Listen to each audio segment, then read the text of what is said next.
Ready, I'll email you guys the application packet. Any further discussion or comments? With that, I will make a motion to approve resolution 45/25/26. Authorizing and approving the submission of completed application for the financial assistance project approval of New Mexico Science Authority as presented. Second. Okay, Doris? Honorable Charles Klein. Okay. Honorable Dustin Mitchell. Aye. Honorable Ingo Hopman. Aye. Honorable Amanda Forrester. Aye. Honorable Very good. Move on to item G5, discussion action resolution number 46, 25/26 T or C municipal golf course fee. Mr. Hershey?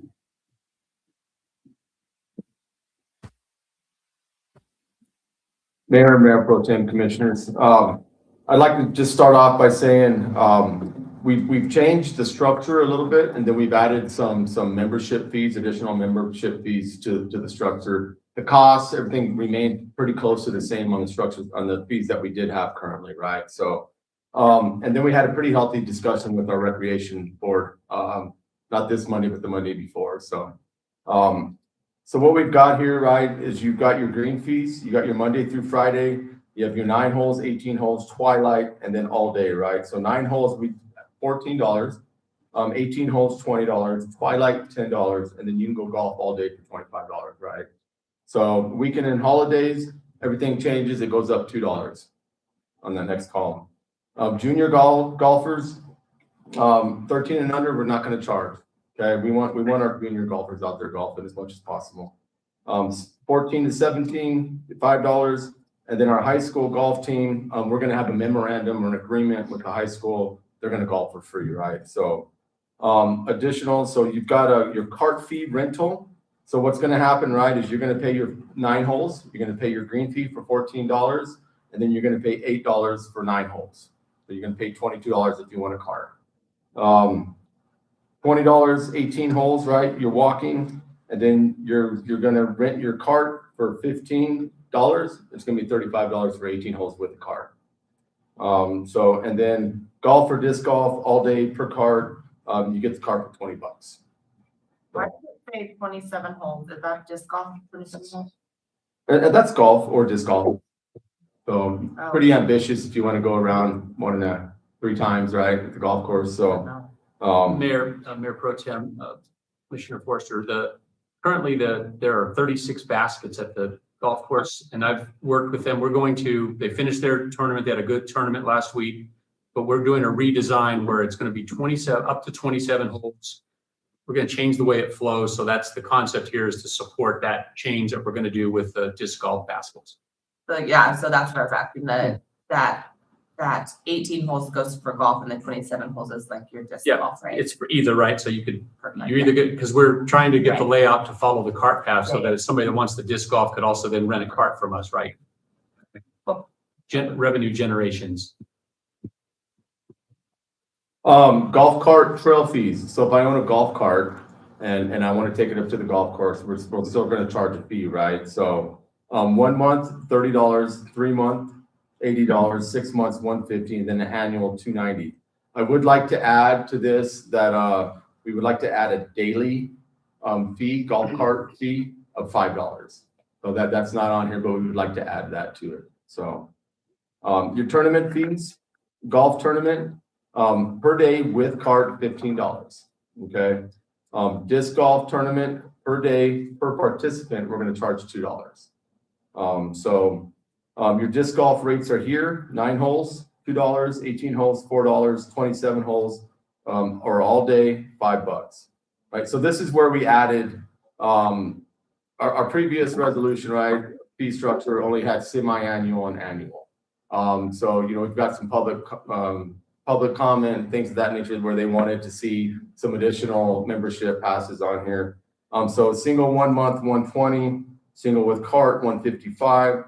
So I would say, like, for a single 1 month, if you're going to golf more than 8 times, you should probably buy a membership, right? And so these stay pretty consistent with on or around that number, right? So, and then you'll see your 1 month passes, your 3 month, we added in there, your 6 month, and then your 12 month. So are there any question on those passes? No. I have a question. Yes, sir. Tournament fees. Is that in conjunction with the regular the regular fees, or how does that work?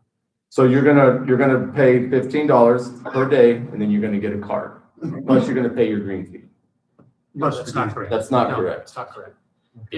When you host an event at the golf course, you would have 40 or 50 people and they would come in and say, give us a discounted Right. rate That's to your play. And so that discounted rate is $15 per player, which includes a cart per day. So if I wanted to host a tournament for 2 days, right, it would cost me $30. I have to pay the golf course for the facility per person.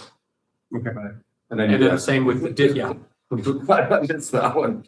We just had that discussion. So, and then you've got your, finally on the last page, your annual memberships, right? You've got a family, which a family will consist of 2 people from the same household, right? So And all kids under 17. and kids under 17. So, you know, you've got your 1 month here, 3 months, 6 month, and 12 months. So it really just gives an opportunity for community members to have more options as far as their membership passes go. So.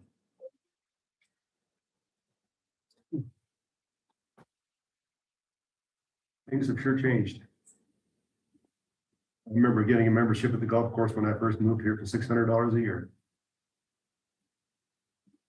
I guess I'm telling you how old I am. Was that walking or was it car? So like with the single, I mean, it's really, they're benefiting if they buy the annual, because that's what, less than 4. We did the calculations on Okay, like so 5 5 rounds. Like Yeah. if you were going to play once a week, about 5, once a week, you'd break even with the membership. Right. So if you felt like you were going to play 2 times a week, a membership would be. And I tried to look at it from keeping it safe, the same kind of rate that we had from the top, right? And then Right. working it backwards. So Cool. I'm glad you guys did that. Thank you. Any more questions on so we're gonna move on to the regulations and addendums. I'm gonna kind of skim over these kind of quickly, just so everybody can hear what these are, right? So, all golf and disc golf participants must comply with applicable governing rules, generally the United States Golf Association, okay?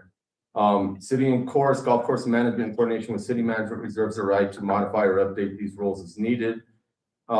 Registration and permit. All golf course participants must register in the pro shop, regardless if you're free or not. We'd like to know you're out there, right? So, special events and tournaments. The golf course welcomes special events, including golf tournaments, benefits, and fundraisers.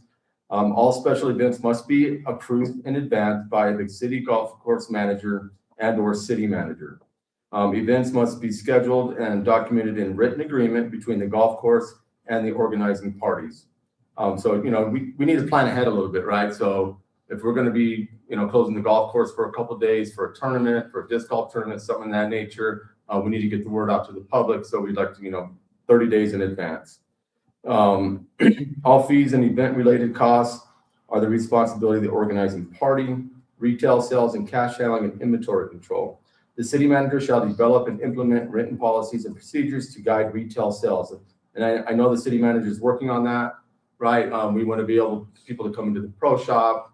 We want to be welcoming. We want to have items to sell, and things of that nature. And that also includes our alcohol sales, right?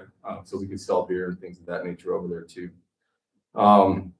Your credit card processing fee, $2 is our standard rate. Weekends and holidays applies to Saturday weekends and holidays. Weekends apply to Saturday and Sunday. Holidays are posted city recognized dates for resolution.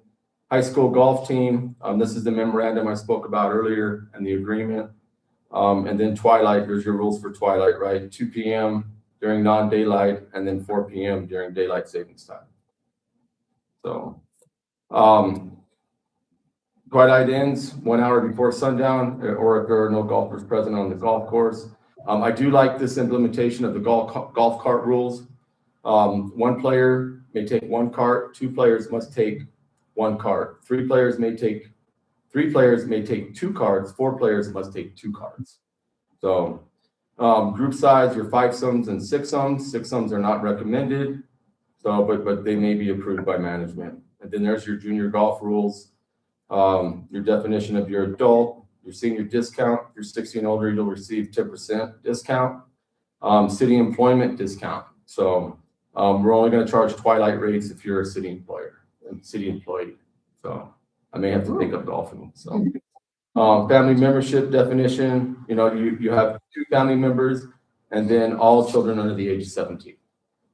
So, and then family membership with card includes 1 golf cart only, and then your golf cart driver requirements.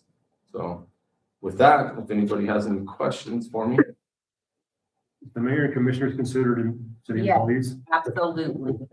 You are on the roll. Questions? Do we still have a free play day on Monday? I misunderstood that. Is the disc golf free on Mondays? The golf course is closed on Mondays. Okay. So do we have a free day at all? The golf course is closed on Mondays. Okay. You're talking about when they So- came and did the report and said you guys could go and play. I think that's where it's coming So the from. Mayor Pro Tem, Commissioner Gline, initially we were operating the golf course 7 days a week. And when we took it over and tried to, I've been trying to work through this plan.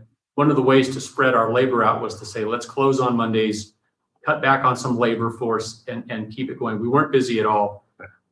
Since then, and I think I indicated at that meeting, if somebody went up there and walked and played 9 holes or somebody played disc golf, we're not gonna go make a big deal. It doesn't matter. So there is no posted free day to play, Right. but it does seem that people go up there and play. So, Golf course is closed on Monday. that's the best I could answer. The rest is zero. Yeah, we don't want to make a big deal out of it. I mean, again, we do seem to get a lot of disc golf on Monday. We don't seem to get a lot of disc golf the rest of the week. Hopefully they'll find a way, that'll improve as we improve the facility and put this new, but certainly we don't have the ability, and I'm not going to advocate that we enforce something that's, it's a park, it's a city place. It's somebody went to the baseball field on, we want it to be inviting, so it's no big deal, but I would say again, the course is closed on Mondays. But just so you know, if the pool is closed on Mondays. There's no swimming. There's no swimming. So I have a hypothetical.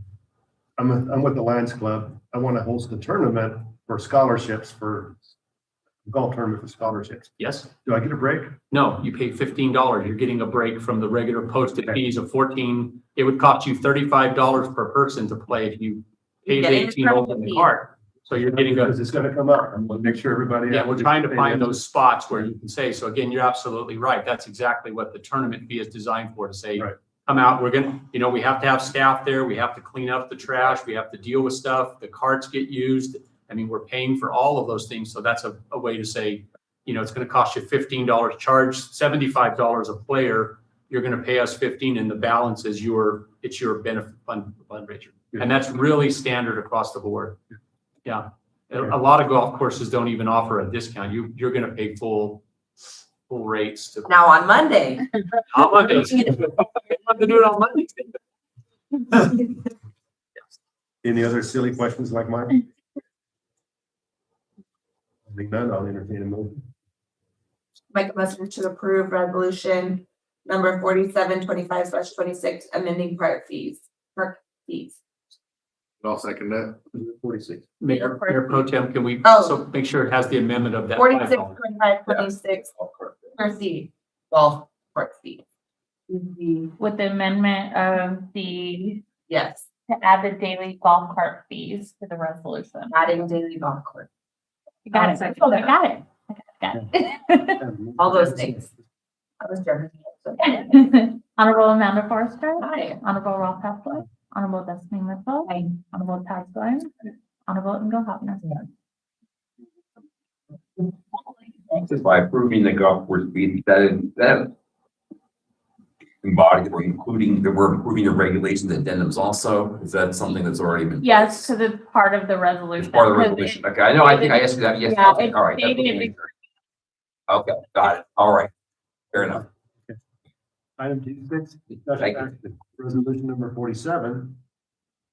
25-26, amending park fee resolution to include the Lewis Arm Hill Sports Complex user fees. Mr. Ashton, you're good. Mayor Pro Tem Commissioner, so the golf course was the easy one, okay? So, I'd like to kind of, skip to, page 2, section 2. And I think I need to make this very, very clear for the public, for everybody, right? Nothing in this resolution shall prohibit or restrict the public's general access and use of city parks, okay? First come, first served basis. The city parks are free to go use, right? You want to reserve something and ensure that it's going to be there for your availability, then you have to pay a fee, right? So I just want to be clear on that, because I just want to make sure everybody knows that they're public parks, they're free to use. Go use them, right? So, and then here's where we get into a little bit, right? We get hit a lot, right? With public benefits.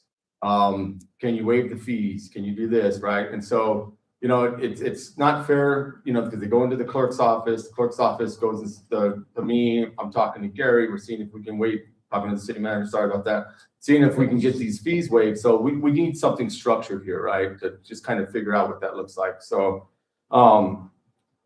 authority to waive certain reservation and rental fees for community benefit uses. Limited manager waiver authority. The city manager or designee may waive reservations on rental fees for the following items only when the eligibility criteria in section 3B are met. So we can waive the fees for park shelters, gazebos, pergolas, bleachers, folding chairs, tables, and the Healing Waters Plaza, okay? Eligibility criteria waiver may be granted only when the city manager determines in writing that the activity is a community-wide benefit, event, or program that is open to the general public. So even if you're having a benefit or an event at the park, right, it still has to be open to the public. Is not generating revenue, the organizers, including no admission charge and no sales activity intended to produce profit. Fundraising may be considered only if it is incidental and clearly for a public purpose as determined by the city manager. Is not religious or political, does not require extraordinary city staffing beyond normal operations unless separately approved. Does not materially displace previously scheduled reservations. So, non-waivable costs, a waiver under this section shall not waive any required refundable deposits, charges or damage, excessive cleanup, required insurance or hold harmless agreements, or utility charges, solid waste service, or other pass-through costs unless specifically approved in writing. Explicit exclusions, no waiver for special events. And so we're going to get into that a little bit, especially when we start talking Ralph Edwards Park, okay? Fees tied to any special application or equivalent special event reservation category shall not be waived. No waiver for sports uses. So I think that covers most of this. The rest of this is kind of legality, things for our. So if we can move to the next page, you guys will see where on the top third of the page, that's not supposed to be there. So the satisfaction of city and then the deposit, return of deposit, I'd ask that we take that off, and that makes sense. So Get rid of the deposit. right, no, we're going to be, it goes later on in the resolution. Okay. So somehow that jumped on the page, I'm not sure. So and then if we can skip to Exhibit A, we're ready to do that. So a lot of these are consistent with what we had previously in our previous resolution, right? If I want to go rent a small shelter at Ralph Edwards Park up to 2 hours, it's going to cost $20, right? The large shelter up to 2 hours, it's going to cost $25. So, and then you can rent those up to all day.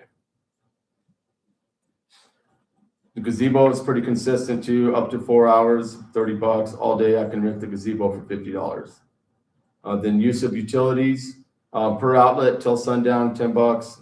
South pedestals all day till sundown, $50. There's probably 25 pedestals over there or 25 plugins over there. So water fees, single hose bib per day is $10. And then multiple hose bibs throughout the day is $25. So jumping balloons, designated areas, right? When we first renovated Ralph Edwards Park, we weren't gonna allow jumping balloons over there at all. It sets a bad precedence to have jumping balloons all over our grass over there. So after a couple of years, we found that, we can allow them in the volleyball area. And then I think somebody even set up by the skate park in the parking lot one time. So we'll designate those areas, and that'll require city approval and a deposit. Inflatable water slides. So here's one more, another amendment too, that shouldn't be on there. We do not want to allow inflatable water slides, are not allowed. Water toys, etc., we're going to allow. Okay. And that goes, somebody wants to rent the hose bib next to the large shelter and want to put a water slide there, we're okay with that, right? As long as it's within reason. These inflatable water slides, they gush water everywhere, gets muddy, and it'll tear up the grass out there. So that is one item that needs to just be edited right there. So, okay, here's our changes, right? Our significant changes. Special event applications, right? For an event reservation, special event reservation, it's going to be $50. Okay. If I want the gazebo, and in other words, I can have all day access to the park for $250 plus a $250 deposit. Okay. And I'll have it all day. So setup and tear down will be the responsibility of the renter. And this is where we get into our changes, right? We're not going to waive fees anymore for a special event application. Okay. We're going to ask that the organizers reach out and they see if the event may qualify for largest tax. Okay. And they must apply in advance. So if you want to throw an event, you have to get ahead of the game, right? Because I think largest tax only meets quarterly, if I'm correct on that. So these events may not have the fees waived. City manager or designee may negotiate long-term agreements for extended use of the park for special events. Agreements shall not exceed 12 months. These events require city staff for support. So I don't know if Gary Manager Whitehead wants to kind of jump in on that a little bit, or just a couple of points. The $50 event reservation fee got transposed in this presentation. So as we consider this, so we would want to add that as an amendment to the proposal. It's not there.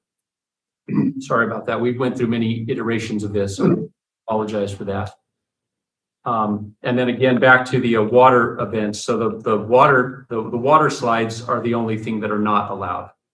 Effectively, we're saying if our conversation was if somebody was having a birthday party and they had water guns, we didn't want to exclude that. We just don't want people setting up a long water slide and having that A, danger, and B, the damage to the park at Ralph Edwards.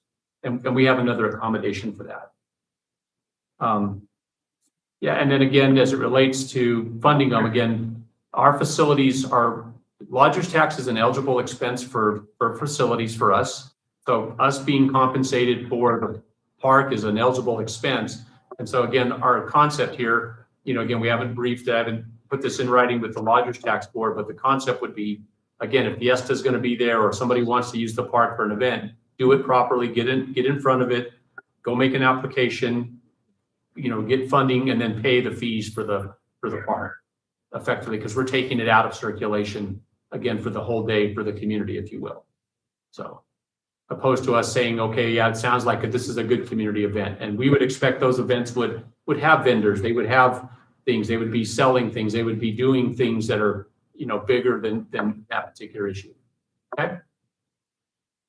Yeah.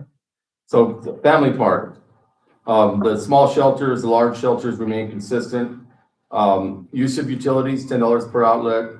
And then jumping balloons and water sports. If you want to have your jumping balloon and you want to do your dunk tank or your, some of that nature, family park's your place to do it, right?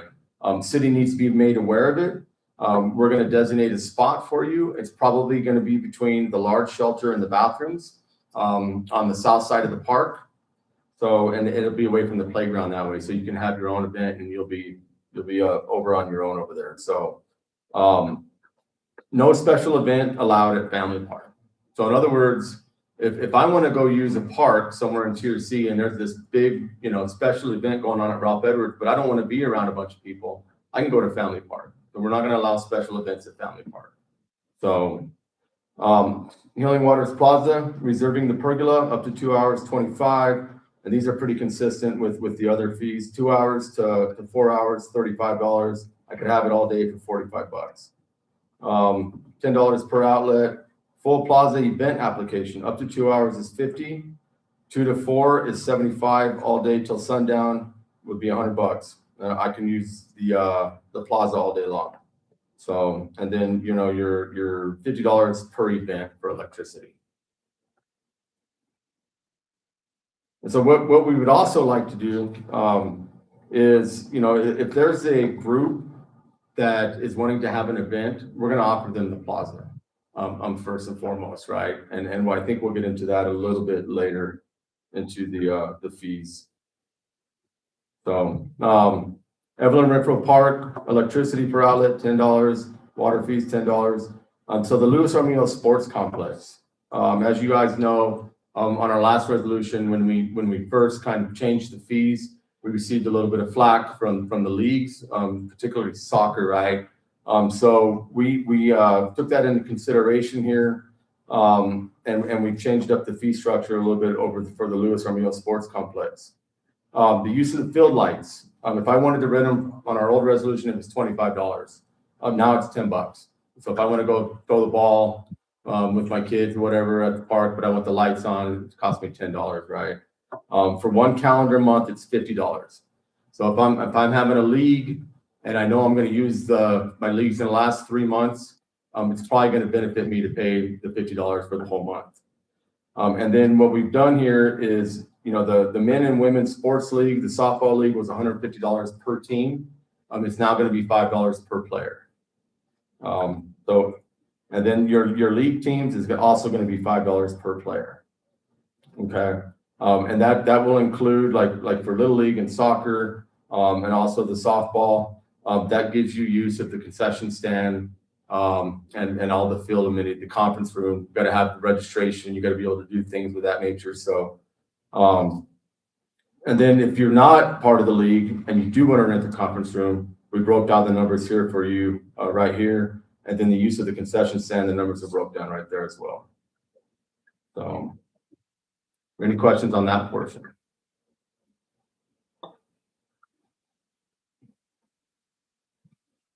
So we tried to be, you know, as fair and also make it as simple as possible for everybody. It's $5 to go, and then you can join your league, right?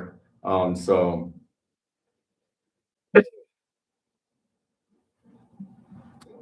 And then I'm going to skip down. I'm not going to read all the rules here. I'm going to skip down. Special events may qualify. So if you want to have a special event again at the ball fields, right, you can qualify for larger stacks. So Rotary Park, the shelters are pretty consistent or are consistent with the other parks. Use of utilities, electricity per outlet, $10. And so your special event applications right here, it's broke down. So if you want to just rent the park, it's going to be $50. If you want all day access to all the park facilities, it's going to be $100. And then these are pretty consistent with what's, you know, charged with the other parks. So tennis courts stay the same as the last resolution. The rodeo arena. A lot of this is the same as the last resolution as well. I would like to add in here that the RV sites, if you guys see the second bullet point under RV hookup, it says RV sites right there. City manager is going to write a policy for the RV sites over there, right? Previously it was $20 if they want to use it. It seems like it works pretty well. It does get used. We get people that are traveling through, they have a couple horses, they want to let the horses run around, rent a spot, they're welcome to do that. So, and then the last change I would say on this is if you see where it says commercial event application in the bottom of the page, that should be special event application. So nothing's going on with the RV hookups yet, or we are changing them, or is it staying 20 for right now? It's saying 20. Mayor, Commissioner Forster, the fees would stay the same. We just didn't have a policy and I didn't get that developed again. So just like the retail policy, we'll just develop, what are the rules for staying there? What do you have to do? When do you have to come in? Where do you, so just the policies to administer them, but fees would be the same. How many sites do we have, you know? And 10. We use them a lot during the day. That's what I was asking. You know, and I'll add one more thing that reminds me of, you know, when you're gonna want to rent the arena, right? And it's on a weekend or you want additional tractor work or something of that nature, we're not gonna offer that, right? Whoever's using it, the organization, whoever's using it is gonna be responsible for that. Now, if it's Sierra County Fair, some of that nature, and it's during our normal operating hours and it's the county, obviously we're gonna work the grounds for them, right? The arena, so just add that in there. And then additional city service available, right? We've got bleachers, folding chairs, tables, and then your deposit there. Not to exceed 4 days. And then down here is where I was talking about where it says a commercial event application. It should say special event application. And then one of the other changes that we've made here is your refundable, is your return deposit format. Okay, so anything damaged or broken property, we're going to retain that full deposit. If it takes us an hour to clean up, it's going to be 50%, and then 1 to 2 hours, 75%. And then anything over that, we're going to keep the full deposit. So I would like to change one thing on this. I don't know if it makes total sense to break that down on a $25 deposit. So anything more than a $25 deposit, I think we could use this criteria, but if it's a $25 deposit, then we're just going to keep the whole deposit. Okay.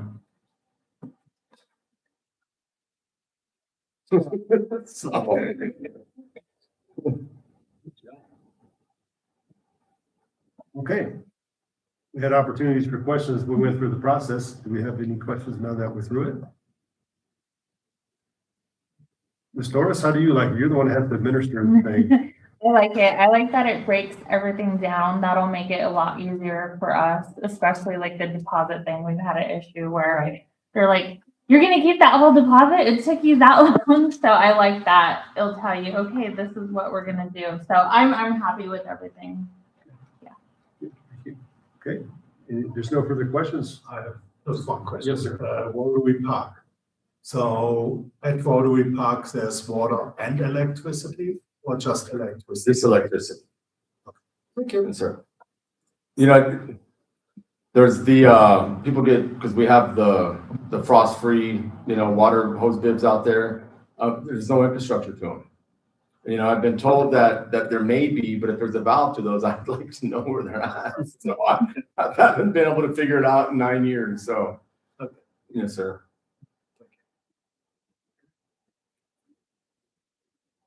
Amanda had to step out for a second. She's got a phone call. I think we can proceed. Somebody wants to make a motion. I would like to make a motion to approve resolution 48, 25, 26, notes 47, 25, 26, amending park fee resolutions to include the Armio Sports Complex as presented. And the changes And the mentioned change by mentioned by Mitch and city manager. Wyatt.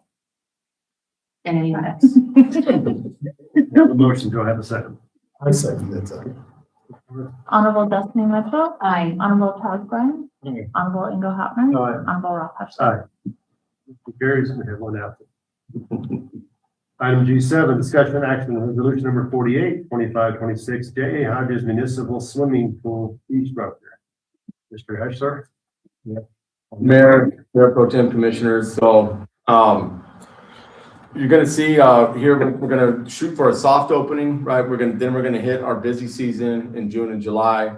And then we're gonna kind of go back to our soft opening rules, right? We're gonna be back to 3 days a week. So the only way that this flows is if I kind of touch every line. So I apologize for that.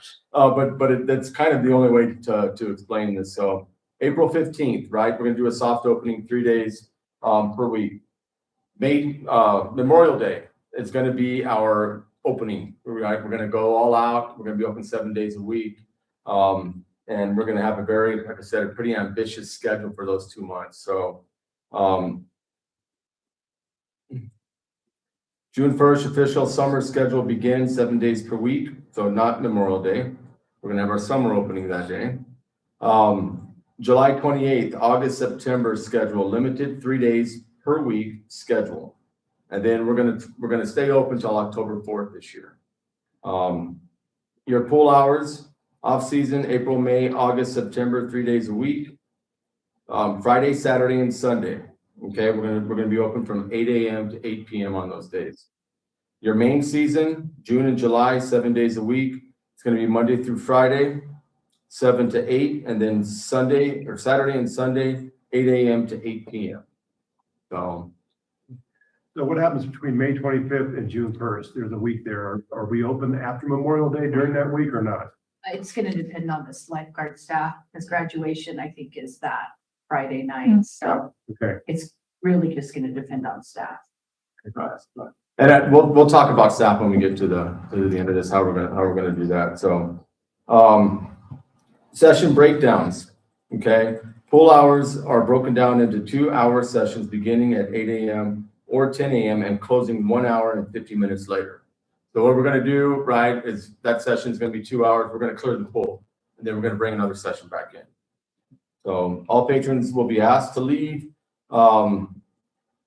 If they want another session, they'll have to pay the session fee. Sessions will be open to anyone, but lanes may be limited during lap swim. There will be no free swim for children allowed during lap swim or water aerobics. So, your pool entrance fees, right? This is what we're trying to do this year. We're gonna charge $1 per session, right? And that's what it's gonna cost to get you in there, and that's gonna be per session. If you want to swim all day, it's gonna be $5. So, multiple sessions throughout the day. Okay. So we're trying to get people there to utilize the swimming pool. And so, I mean, find $1 and go swimming. I mean, it sounds like it almost makes me want to go swimming, right? So, and then these are kind of your seasonal passes, right? Single session per day for adult is going to be $150. For youth or senior, it's going to be $125. And then your monthly, it's going to be $15 during the off season because we're only open, you know, for the 3 days a week, and then $30 main season. Okay, multiple sessions per day. Kind of skipped around here a little bit.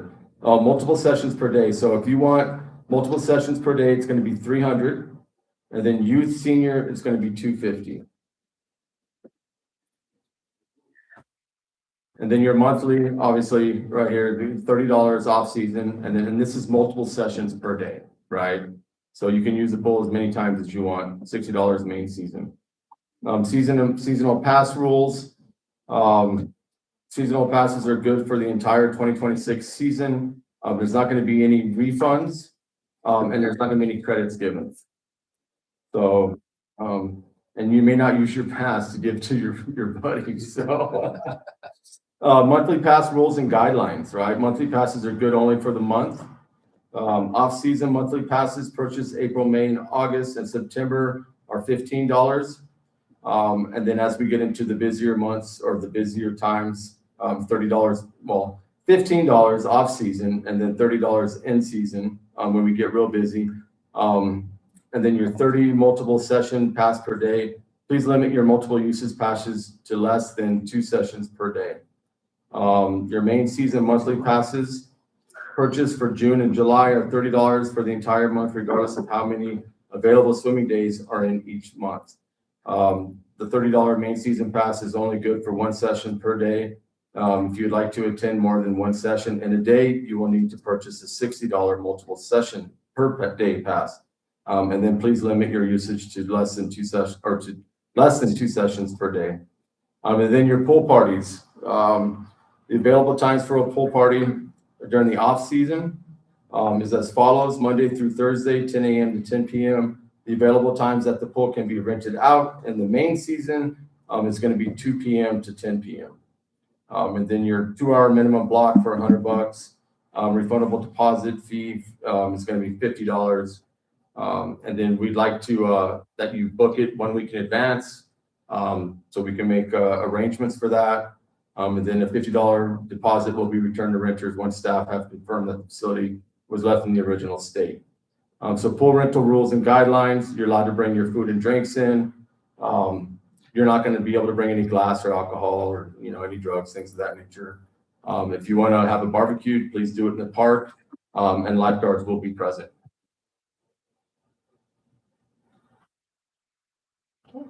Okay, clear as mud? I had a question about something you said. Yes, sir. On the main season monthly passes, please limit your multiple usage pass to less than 2 sessions per day. Mean no more than 2, or do you mean, because less than 2? Yeah. Yeah. No more than 2. Yeah, okay, less than 2, so that's all I'm saying, yeah. It sounded funny when I read it. Yeah. So if you get a monthly pass, if you don't get it in the first 5 days, it's not gonna pay you to get a monthly pass, right? Correct. Because you can't, it's not a 30-day pass, in other words, it's a monthly pass for the month that you're in. You're not gonna sell any monthly passes after the 10th of the month, probably. So April, we open April 15th. We probably won't sell. We're not any gonna sell any passes. passes. Okay. So. But I will say, a lot of this is contingent on our lifeguards. What we're gonna do this year, right, is we have the ability for 4 full-time lifeguards, or we have the availability for 8 part-time lifeguards, right? So if we get somebody who's gonna be consistent, and every year somebody steps up and they're our go-to lifeguard, and we get 2 or 3 of those, they're gonna be our full-time lifeguards. And then the rest are going to be our part-time lifeguards. And we found through last year, when we hired 7 or 8 lifeguards, it worked the best for us, right? Because we were able to pull people in if somebody called in or something of that nature. So. Okay,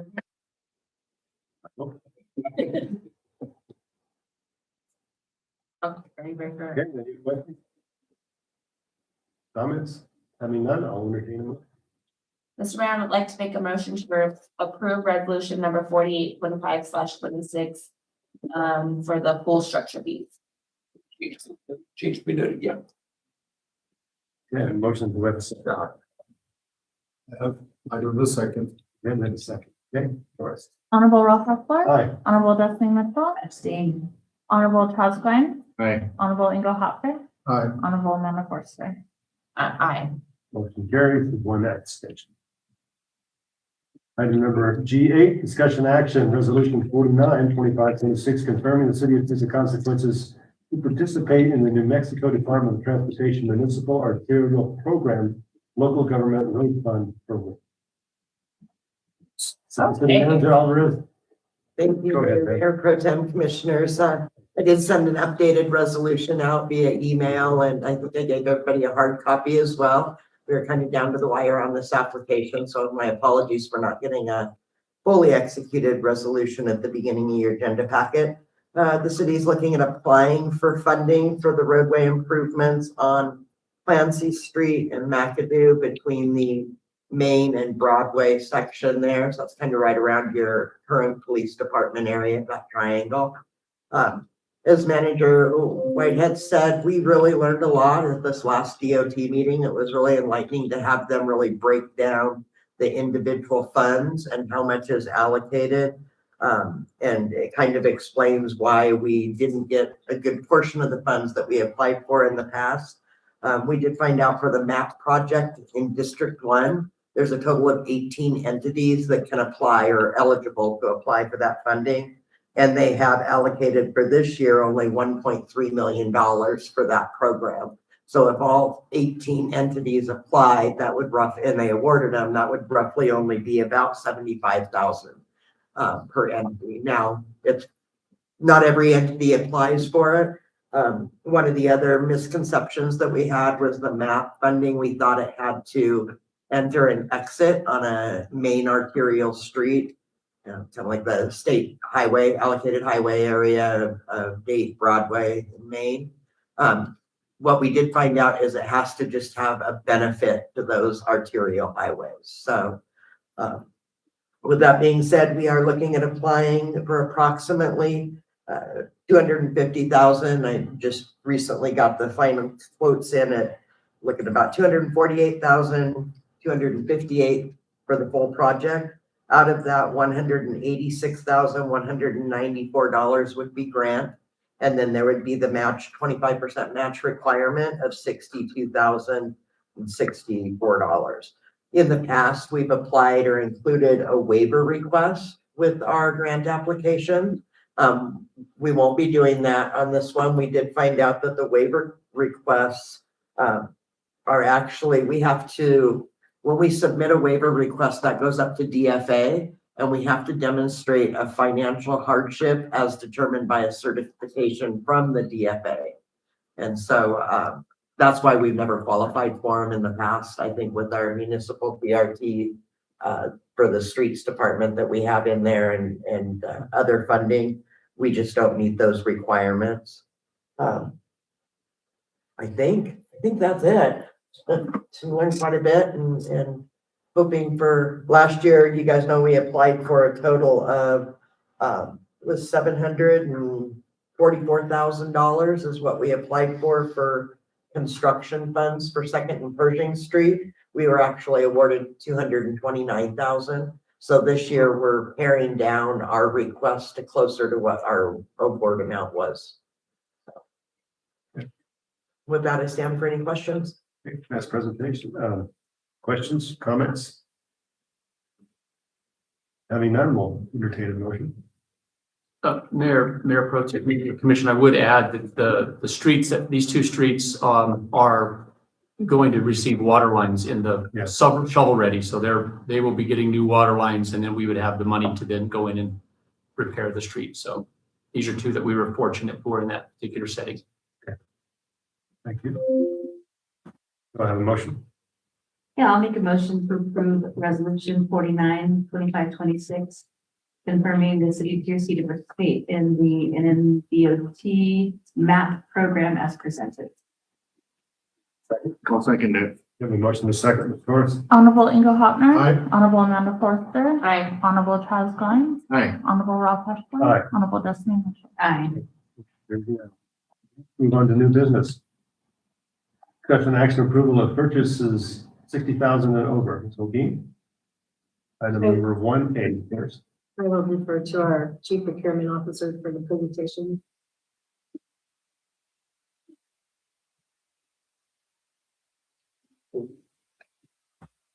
Morning, Mayor Pro Tem and Commissioners.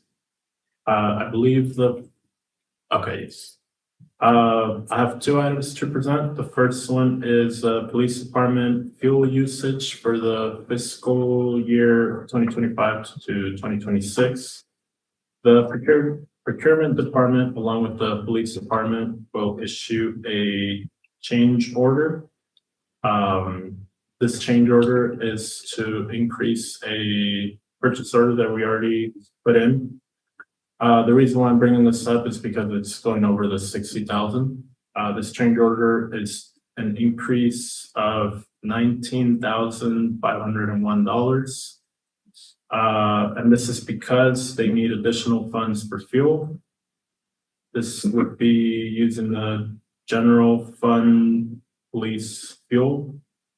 And the new total will be $79,500. And I will defer to Deanna Knoll if there's any other questions on this, on the increase. okay. We have questions. So why is it increasing? So what happened with that Can is, you come to the mic? Sorry. I apologize, Commissioner. So when I initially put in the purchase order for that, I'm still learning the finer nuances of purchase ordering. So I had to put in a purchase order much under the just under the $60,000 for quick approval. Unfortunately, we've exceeded that already, and so now it needs to increase so that we can finish our fiscal year. fuel prices are rising. That brings up an interesting question. So this will cover us at current prices. It may not. Okay. Yeah, we have for that. Okay. Yeah, okay, thank you. Thank you. All right, should we move on this first one? Do we have discussion on this first item? Well, the police can't police without fuel in their car. I think this is a no-brainer. So I'll make a motion to approve the, is it a, Item 1A. 1A. H1A. what do we say, 1A? I don't want to say 1A. The PD fuel usage, increase above the 60,000. I'll second that. And a motion and a second. Honorable Amanda Foster, Aye. Honorable Ralph Hessler. Aye. Honorable Destiny Mitchell, Aye. Honorable Charles Glenn, Aye. Honorable Inga Hopner. All right. Motion carries unanimously. Now let's move on to item H1B. Bus stops.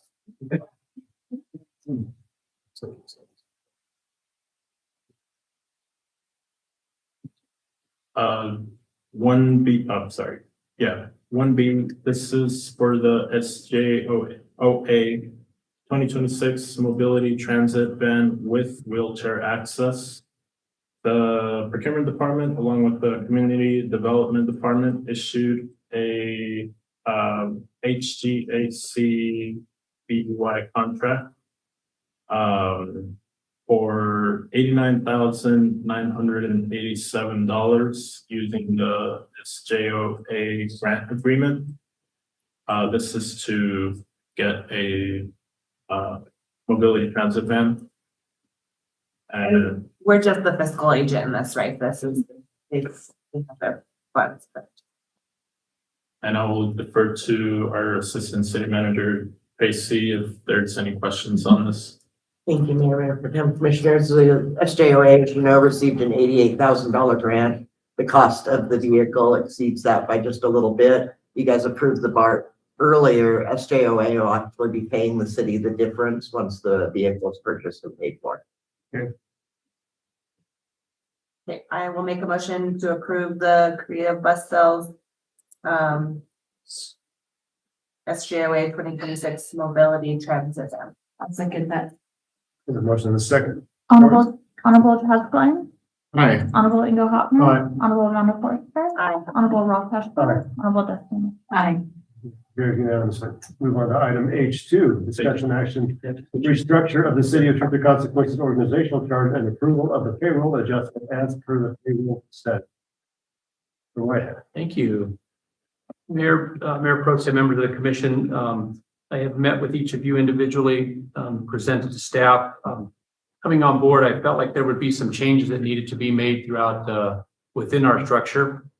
As you can see in the packet, I've put our current city structure of government, the way it works.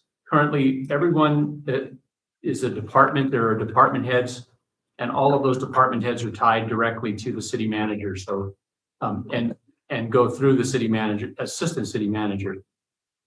So this process works pretty well, except it keeps the city manager's office pretty busy. So the proposal that, I'd like to put forth would be that we change the structure and we create 3 distinct veins of service. We move public service items, the facilities, basically, all those items that deal with public access, we put those into one division called public service. We create what I would call a public works division, which would include all of our enterprise zones, and then all those others, the streets, and our fleet department would end up under that category. And then finally, our third vein would be a public safety director, effectively being our police chief. And then we put all the items under there that are already actually being done. Other items that I feel like we needed to change, that probably one of the bigger changes is to reposition our human resource department. Currently, human resources is a subset of finance. I think that at this point, with 100 employees, that department deserves it's really its own integrity. I think we've heard rumblings for a minute that again, human resource issues end up being in one office where there's multiple people. So we do need to find a space to provide so that the employees would have some the ability to deal with private issues and human resources on their own. So effectively, we'd be breaking those out. The other piece that would potentially need to be moved would be our information technology. So right now, again, that's sitting in our finance department, and really information technology covers everybody. So it would make logical sense for that to have its own really department, and then be able to work directly for the city manager or the assistant city manager in those avenues. Across those boards, we would produce a few changes. So right now, currently, human resources does a few jobs within finance. So I would be working with the finance department, and we would be kind of reallocating some of those internal nuances. Through this process, would like to create some duplication, potentially ID, how we could have 2 CPOs, how we could have 2 payroll clerks, as you know, and we do have that currently where we've kind of trained. So there'd be some cross training. City clerk's office would remain really technically the same. And then legal services, you could see where they would land, not really a change there, and then up to the fire department. So probably the biggest change that I'm promoting here and presenting is to really, we had 2 department heads, if you will, that have retired. And this has opened the door for me to potentially consider thinking about making these potential moves. So the first move I would want to do is currently take one of our department heads, shift the responsibility of the other departments under that department head. I would then like to create subsets of supervisors. So each department, so the electric department would have a supervisor, the streets department would have a supervisor. There are some departments that have a department head active. Those would remain the same. There would be no change in that particular structure. Water and wastewater already has a supervisor. That we would remove the interim tag from that. I've decided not to replace the facilities manager, so that person would end up being in this community service department. I've proposed in my structure that I would take the revenues that I'm saving from the department head there and allocate that to an assistant for both the assistant city manager and the community service director, where they would have an administrative assistant, which they both currently don't have right now. That would give them access to their own individual for dealing with grants. We would want to add an administrative assistant. That's I've said that. We would reclassify the HR director. So right now the HR is a I forget, a specialist. Thank you for the word. HR is a specialist. So now the HR director would become a true director of that particular department under my tutelage. We would reclassify in the police department. The chief has requested that his admin assistant move into an executive admin assistant. And I would concur with that, as that person deals with warrants, individual information, personnel information, kind of a little more than just an admin assistant. Currently the police department has 2 individuals, so we would be changing that particular structure. I know currently the finance office has been working, dealing with our asset management and insurance, so I would want to fix that and solve that particular issue. We would change in the wastewater department. So when I moved Jamie into an interim position, or the wastewater supervisor, in order to protect us, I kept the supervisor. So the utility, I kept the water wastewater director. We have that full $90,000 budgeted. And I also kept the compliance officer in case Jamie it didn't work out for the current supervisor. I keep going, and I want to make it not personal today. In case the supervisor didn't work out, I could offer that protection. So in this move, by creating that and making that a permanent supervisory position, I would take and make the admin assistant the compliance individual, which we already have filled. And I would take the testing and create a new position. It doesn't cost us anything. I've already budgeted for that. But we need some help with water, with dealing with service calls from the utility department. When somebody wants to turn on a meter, turn off a meter, again, our water team that's fixing water leaks, that's their responsibility. So we would do that. The second piece that I really feel that we need to get back to is our valve testing that we're supposed to be testing. So I'm proposing taking that one position, keeping it, and then kind of defining it so that the water department has an additional employee that could help us deal with some of the day-to-day operations. And then again, ultimately would remove the water and wastewater director. We're in a good spot. We have a contractor. And so again, the vision here would be that I would take a position I already have, I would take apart some of the other departments, redefine, so I would get supervision from one department. And effectively, I would have an additional city manager that would oversee those 7 departments within what I would call the public works. I would have one manager that would oversee those items in facilities, and then I'd have the police chief. So again, what I'd like to give to you, Lona prepared this. Let me see if I can get these handed out. You can help me with this. Let me do it like this. This is that's the current pay structure.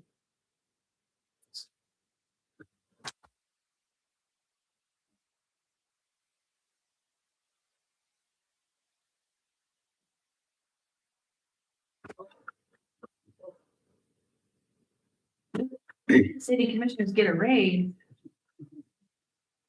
The first item in there. Start at the top, right?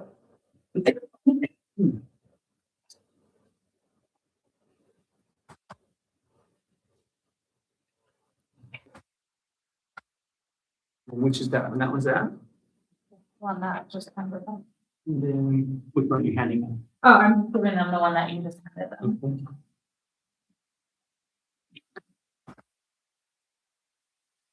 One that I handed them, that second one, right? So they have this. If you'll hand them this one, that should be the similar exempt. And then these are the non-exempt.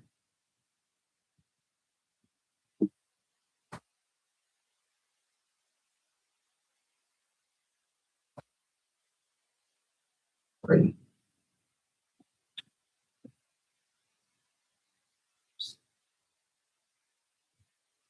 Mhm.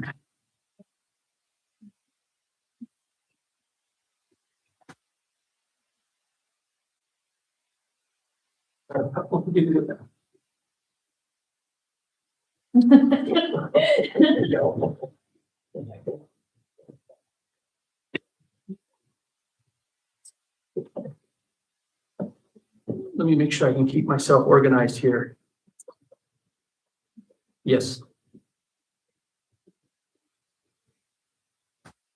Okay, commissioners, what you have in front of you is the non-color coded document you're seeing. You have 2 of them.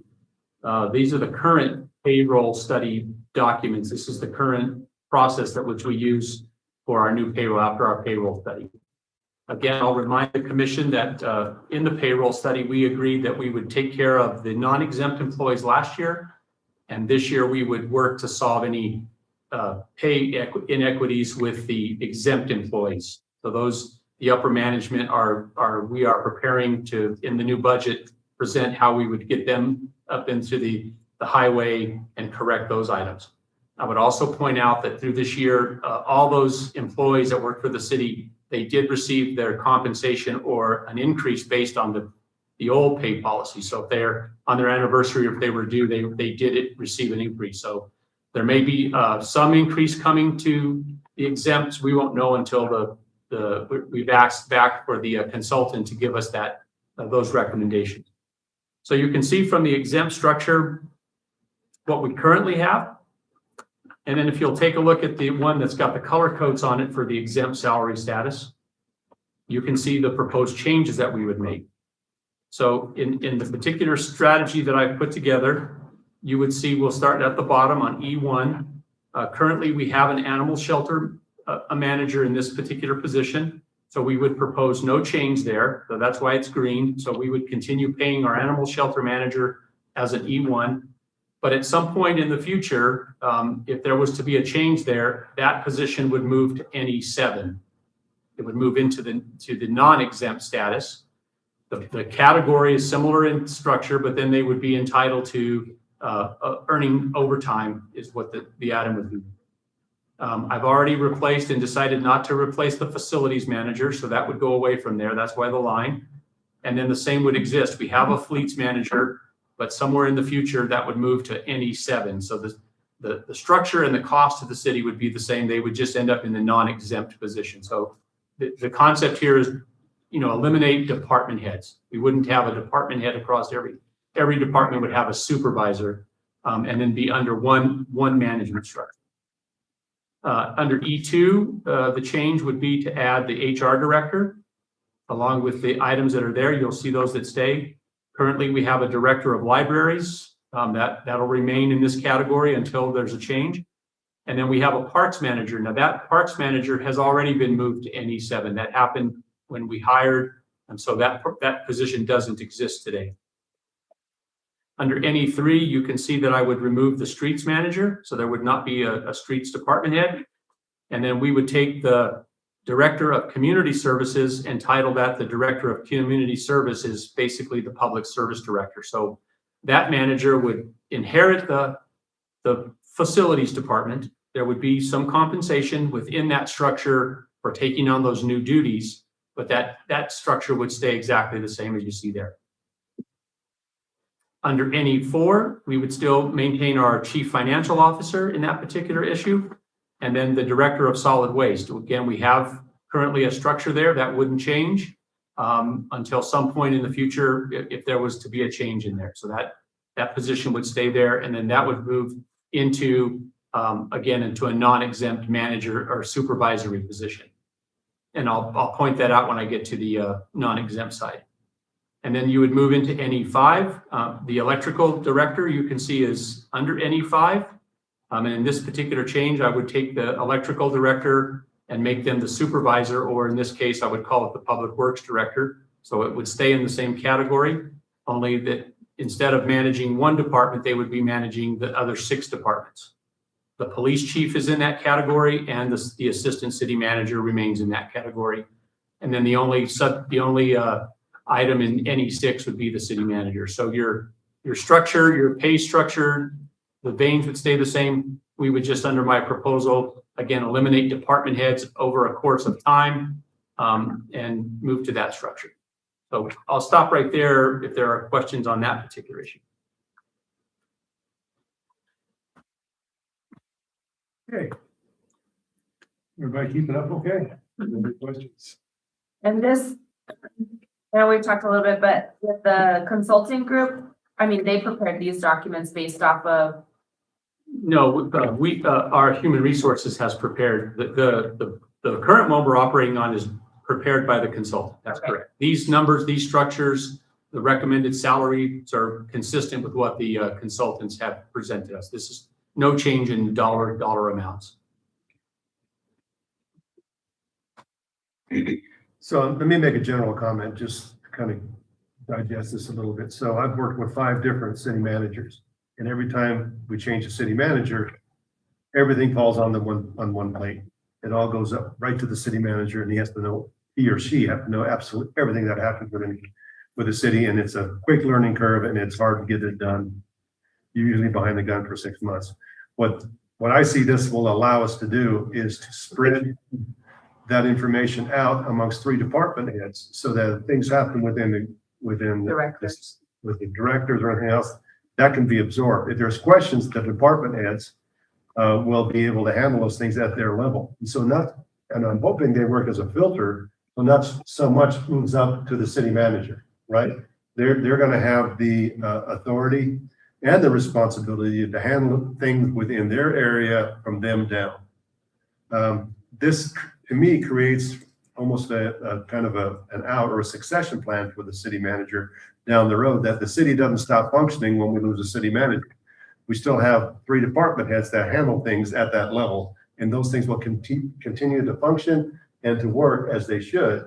And then when a new city manager comes in, then they work with the department heads, and it becomes a little bit easier of a transition if that happens. Does that make a little bit of sense? Mhm. So I think, so if we look at the positions themselves and we don't worry about personalities or people right now, we're looking at the structure for the city. And if we're okay with the structure of the city, that's what we should be talking about and dealing with today. So do we have questions or concerns about the structure? The only thing I was concerned about, and I think city manager Whitehead addressed it, was if it was going to affect our budget. And I believe you said by eliminating positions and creating new positions, you were able to shift money to where it's not going to be an increase in our budget. That's correct. It's going to, so I put some ballpark figures into what we currently have, took this one out, moved this one. So If I take to the enterprise side of the house, it's gonna save about $51,000. When I go to the general fund, it's gonna cost about $51,000. Now, again, in fairness to human resources, Alona has not looked at this and given me the numbers exactly based on the calculator. We have a payroll calculator that we would have to work with to put those numbers in. And so it's probably not going to be a evenly rounded number like I added to it. So, but again, right, if I move the electrical department and I ask them to help me supervise the other 7, that position's entitled to some compensation for taking on those other departments, right? Some of those have a director. It's not going to change that, right? That's going to be the same. It's just going to be, again, somebody working in the field, but we will be picking that up. But we won't be having in the wastewater department, right? I'll eliminate really the $120,000 that we have budgeted for a wastewater supervisor, right? We've got that kind of solved for about 1.5 years. So it dollar to dollar, it's a kind of a break-even proposition. But yes, it will cost the general fund $50,000 to $60,000 more. It will save the enterprise side of the house a little bit of money to do so. The other thing I would want to point out, and just be really clear, what I'm attempting to do here is just reallocate and move my pieces, right? I'm not looking to hire another. If the commission feels like, I really like the structure. I think this is the right structure. I think we, at some point, would be able to, change this. If the person that's taking this job decides to move on, retire in the future, you have a structure by which we could fund that department and potentially take it to the next level, right? It could potentially go hire somebody with an engineering background. I mean, that's kind of consistent. They are very hard to find. I have 3 public works friends that work in public works. I was with one of them a Saturday at the basketball game in Las Cruces. He's the public works director for Rio Rancho. He has 4 engineering positions open. They can't fill them. So the fear for me is that, by not bringing up our people, by not working with our staff, work in training, figuring these things out, it may be tough, but I don't think that we should not aspire to that. But this would give us that position by allowing me to remove these pieces, kind of come up with a little different look on how we govern citywide. And it would give me one more person that could handle, again, the day-to-day stuff that's going on.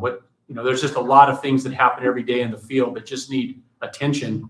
And right now we're kind of being pulled in lots of directions. So, all right. Okay, thank you for that. So now if you want to look at the Mayor, if you want to take a look then at the non-exempt structure, what we would propose. Again, taking a look at what you have. This is the current structure. This is the current location of all the employees that we have that are, again, non-exempt, right? Those non-exempt employees are effectively, they can be supervisors. They do have leadership roles, maybe foremen, those kind of things, but they're entitled to overtime and additional compensation, right? That's the main difference between exempt and non-exempt. So going across the structure, you would see that if you take a look at the color-coded one, we would propose that the animal shelter director eventually, right? Not today, not at all. We wouldn't change our current structure. It would end up being, that would be the position for that under the new structure if we went there. We wanted to add the IT support analyst would be in that position. And then I would move on the facility side, we would then promote the maintenance foreman would move to a supervisory position. We would leave the human resource specialist. Right now, again, our current human resources person does a lot of the work. There's 100 employees. If budget allowed, at some point, we would want to potentially hire another person to help in there. So we would just kind of classify that person. I'm not promoting that we add somebody, but that's where the specialist. So right now, the human resource specialist is compensated under NE7. We would step that position back to NE6. And then again, the human resource director would move up into an NE2 exempt position. For community services, we would add an administrative assistant that would be there again for community services and the assistant city manager. And then in the future, you could see that the fleet manager would end up in NE7. Again, absolutely not promoting that we're changing our current director of the fleet department, but in the future, if there was a change there, it would fall back into that particular category. If you go to page 2, Again, the library director, we would absolutely leave exactly the way it is today, but in the future, that position would move into a non-exempt NE 9 position. Our parks manager is already in this position.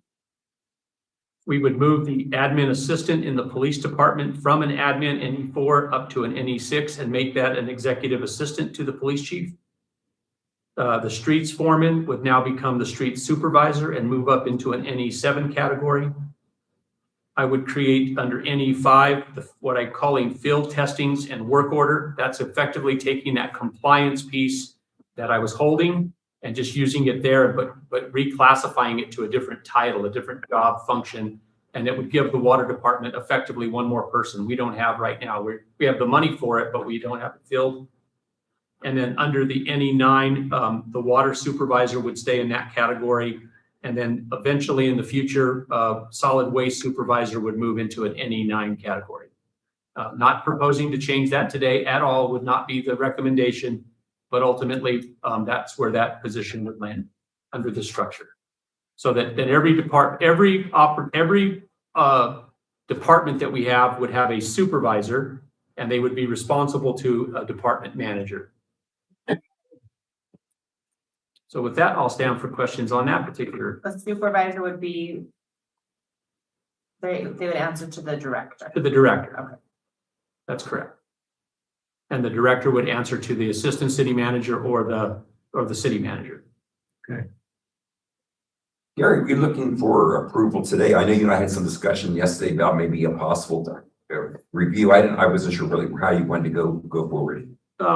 Mayor Pro Tem Jay, I could look for approval today if the commission was so inclined, if they felt that the information is sufficient. If the commission felt that we needed to do some additional work, if you felt you needed some more information, I would be happy to do so. I will open it up and say that I have received some comments that if I'm going to create a position, I should open it up for applications. The challenge I would have in this particular position is I don't have this position. To create that position, I would have to be asking for a budget adjustment to create a position. I'm asking in this particular sense to just let me reallocate my pieces and see where we land. So technically was not looking to have every position that I'm potentially offering to move around and reallocate, have them apply. That wouldn't be fair to any of those employees to have to apply for something that doesn't exist with the potential that somebody could come in and or take that position, because then I'd have to protect them. So that's probably the biggest reason why I would say, restructuring and reclassifying these positions is what I'm looking for. And I hear that those comments, but in this particular case, that's the issue. So again, to Jay's question, the commission could do one, no action. You could table it. You could approve it.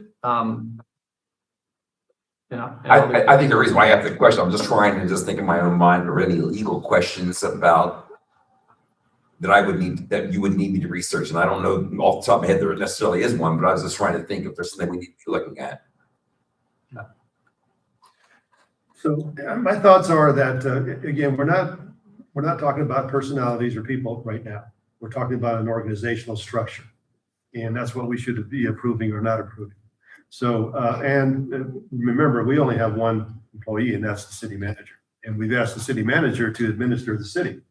And when we do that, he or she have the prerogative to change the organization as they want to in order to meet the needs that we request of them. So, I think I would give City Manager Whitehead that nod.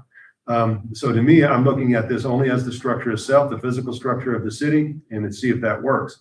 If there needs to be further discussion, and if we're talking about employees or things of that nature, that needs to go into executive session, perhaps down the road. And we can request that if we want to talk about it during our next agenda meeting. And if there's if we need to do that, we'll put it on the executive session. And we can talk specifically about positions or people and things of that nature, because we just don't do those things in public. So today I would just say that if we're okay with this concept and this structure, then that's what I would vote on. But we kind of are in that predicament of talking about people and jobs because he's not asking to restructure this and rehire. He's asking to move these people into these things. So, I mean, technically we are in that point, correct? I mean, Well, I mean- I don't see that because if we're gonna fill another position, for instance, if we're gonna hire a public works director, that's gonna cost us over $100,000 to do that in addition to this. Right. So do we want to make that decision today? Or do we want to accept the organizational structure and then figure out what we're going to do with the personalities afterwards? They can still compete for the job. Anybody can compete for any job, right? If we open it up that way. And correct me if I'm wrong, Manager Whitehead. So if we go with this structure today, and does a person apply for the job that they're going to go into, or No, no? So it's pretty much made, our minds are I would made up. be reclassifying all these positions that I Okay. so spoke that's to. what I'm saying. We are talking about people and at this point because those aren't going to be open. So does this need to be something that we put on an executive where we can discuss people? Because that is what's happened, right? I mean, Yeah, because it isn't gonna be open. We're not opening it up. right. So if that's what you're saying, is that if we needed to discuss employees, that needs to be not done in a public setting. I agree with that. I think we can do that. If we're going to go to that point, if we don't go beyond what this says, and if we want to discuss personalities and employees, then we do need to go to executive session. And if that, with that in mind, I would table this until such time as we go and deal with those issues during executive session. Yeah, I mean, I'm just 1 of 5 here, but. No, I was actually thinking same thing, because I think that they're both kind of connected. I know my experience, working for the schools, it's, it's hard whenever like people just kind of get pushed into different places and maybe there wasn't an equal opportunity for somebody to apply. And I know we've all had our discussions with manager. I would like to be able to openly talk amongst commissioners about that as well, I think. In my opinion, I don't know what everybody else thinks. Well, if we tabled this, would it affect Manager Whitehead? No. For the next couple of weeks? If the commission chose not to follow this particular structure at this time, doesn't change anything that we do. We'll just keep doing what we do. Probably going to maintain that I'm not going to fill those positions as, it changes because at some point, moving to this structure has to happen. So I would, again, come back and figure out a different solution on how that could work, but. Yeah, and I'm not in any way saying that I don't like the structure. No, I If love we the were just, structure. and I think if we were just talking about that, but I would like to just be able to, as commissioners, talk, if we're just moving people into these positions, I would like to have an open discussion with, be able to do that. I know we've had discussions with you, but I would like to us be able to. Well, if I'm hearing you correctly, then what we should do is we should have a motion to table this discussion until such time as we can place it on a new agenda for executive session. And legally, is that? That's kind of what I was driving at when I was bringing the question up. I'm sorry. I'm just saying, I think going into closed session is appropriate. You can go into closed session, talk about personnel, and here you remember talking about classifying, reclassifying positions. And I think that is one of the exceptions. I'll go check that between now and next month. I think you're okay. Yeah. So for me, is it here when I like the structure, how it is, but when I look deeper into qualifications, what is qualifying somebody to be a public works director? Like you mentioned before, we are at the level of civil engineering. That is here where we are talking. So it is always here, it looks nice on paper. Oh, I combine different positions and then I have an overhead and thing, but here also you have to see it like that. When you start creating those positions, you have to have here what is a complete structure of your responsibilities and everything. And when you calculate all that together, you come to literally, like you said, engineering level. And here, when we are creating like public works director, it should be open for everybody to apply for that, because it is a whole different thing of you are a director of a department and you have knowledge of other departments. But at the end, when it comes to bachelor, master's, minimum requirements, should be at least there, because they make the big decisions. And the same is here when it comes that they are responsible for writing grants, that we should have a physical, what is a full-time job for one person who is the main grant writer for the city. And that those departments, well, I know from when I tried to write grants and I didn't get them because, oh, you didn't have the right paperwork ready, or you didn't make a mistake. So I want to make sure that we have who will assist those directors, that there's really oversight and they put their stamp on it and said, yes, I have the certifications.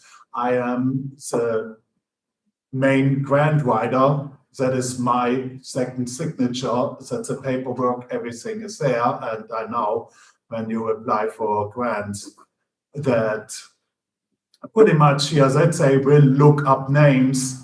Oh yeah, they are certified to so and everything, that everything is in line. And here to have more success in that regards here, while grant writing makes, like we see, what we have, it's a big job. And I really say I have respect here for all you do.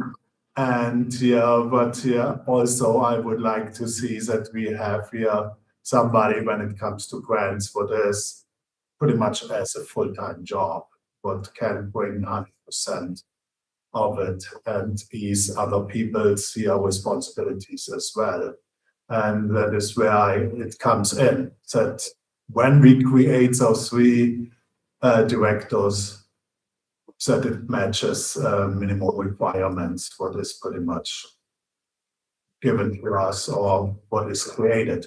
And I would maybe say here, please, job description with minimum requirements, that when we have our next talk, that all this is in place, that we can actually say, okay, who is an idea for certain positions and do they match all that, also including the qualifications. When you worked in a system for 30 years, of course, you're qualified to lead a department of that size. So what you're saying, Commissioner Hefner, is that you want to bring new people in for these departments and displace the ones that we have. Displace, when they pretty much, I want to at What we're least doing here is a open up. reorganization. Yeah, We're not talking about hiring new people. Yeah, Right. But what you're advocating for is that you want to hire new people for these positions. not for all, sondern here wasn't. I think he Oh. just wants to make sure that however we restructure it, they have the required training and education to fill it up. Not necessarily go out for bid for them, but just like make sure we vet them, I guess. Discussion better for executive. I did not mean to open a can of worms. But we can say what they. That's, yes.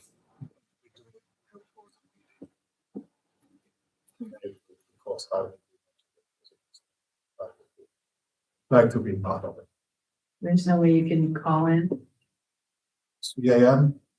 Can I call you at 3 a.m. for a meeting? You and I don't. Okay. What dates are you going to be gone, Commissioner Hefner? I'm gonna be gone only at next mission. Okay. We are leaving next Tuesday and I'm coming back here on the 7th, back at the 8th. Can we just, I mean, can he voice his opinion to you or whatever, or somebody, and then we still have that discussion? That's up to Commissioner Hefner. I mean, if he wants to be involved, I mean, obviously. because I think Right. You can put it on the 8th, right? You can put There's no some- hurry. It's. If you, Mayor Pro Tem Commission, if you table it, it has to come back at the next meeting. But if you would prefer to do it on the 8th, it's. Okay. I will not be on the, Okay. I think. You're not on the. We need to pull through here. We don't need to do Sure. Can we have a special executive session in the next week or two? Yeah, let's do that. How many days do we have to advertise? We know what we know, how many days do we have to advertise for executive? I think if you guys have, if in your motion, Jay, correct me if I'm wrong, but if you say like, Can we not oh, we move want it? to have this, we want to discuss this at the second meeting in April, we'll bring it back. You can do it then, right? If they make the motion.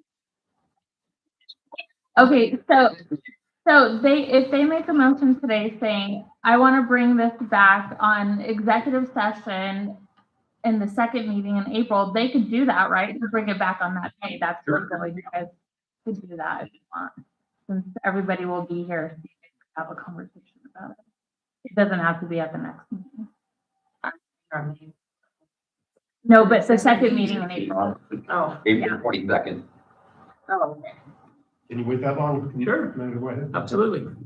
I was just asking if we could, how long do we have to advertise for a special executive? You Like, don't have to advertise for it. It's listed on the agenda, so it's not like a public hearing. and why can't we move something into executive?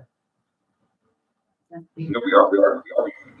Why can't we move it into executive? At this meeting? Because it has to be done. If you can, right? You Because could. it's Yeah. listed on the You could, agenda. actually. Why don't we just move it into executive and talk about it? You guys can if you want to.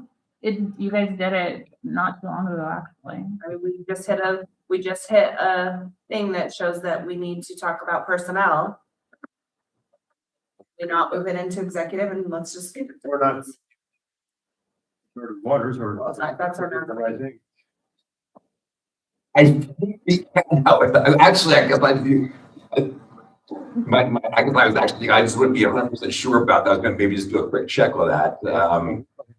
So when we did, I think it was the Tallinn one, we had it on there and you guys moved it into executive session when it wasn't on there. And then just if you vote on anything, it just has to be an open session. Sure. I actually was trying to check under the actual, when you close for personnel, what it actually doesn't say is what issues of personnel can you close. If you have the meetings back, I can just do a fast. I'll just satisfy myself that it says it that way according to the state legislature. Well, let's table this for a short while. Okay. And then we'll go ahead and go through the remainder of the agenda Okay. and then I will adjourn. Well, we have to know before I adjourn if we're gonna go to executive. I know. And I'll check that here in a minute. Okay. You get me. All right. Take a break. We'll take a break. Been waiting patiently. Oh, Let's, go ahead and table it temporarily until we find out whether we can go to executive session or. Wiring, that's the next issue. Yeah. Here, I think I. Second. This is temporary. Honorable Ingo Hopner. Aye. Honorable Amanda Forster. Aye. Honorable Ralph Aye. Heshler. Honorable Justin Mitchell. Aye. Honorable Todd Blind. Carried. Let's move on to item H3, discussion action, letter of support for Main Street T-Mobile grant. Ms. Isa, sorry for the delay. That's okay. I'm getting a little bit of work done here. Good morning again.